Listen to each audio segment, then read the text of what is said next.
নমস্কার বন্ধুরা, তোমরা কেমন আছো? আশা করছি ভালো আছো। আমি খুব ভালো আছি। আজকে আমরা করছি চিকেন রেসিপি। তো আমি আলুটা ভেজে নিয়েছি, ভেজে নিয়ে তুলে নিয়েছি, নিয়ে পেঁয়াজ দিয়েছি, ভালো করে লাল লাল করে ভেজে নিয়েছি, দেখো তোমরা দেখতে পাচ্ছ। এবারে আমি এর মধ্যে অ্যাড করব রসুন বাটা।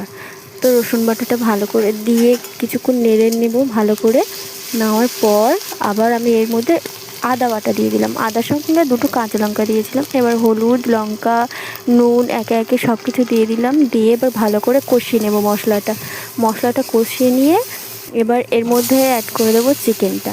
তো চিকেনটা ভালো করে দিয়ে নেড়ে চেড়ে নিলাম, একটু কষিয়ে নিলাম। তোমরা দেখতেই পাচ্ছ ভালোভাবে কষিয়ে নিয়েছি। তো এর মধ্যে আমি আলুটাও দিয়ে দিয়েছিলাম, তোমাদেরকে দেখানো হয়নি। তো আলুটা দিয়ে ভালোভাবে আমি ঢাকা দিয়ে দিয়েছিলাম। মাঝখানে একবার খুলে অল্প করে একটু জল দিয়েছিলাম, আর এই জলটা পুরোটা ওঠেনি, একটু জল দিয়েছিলাম আমি।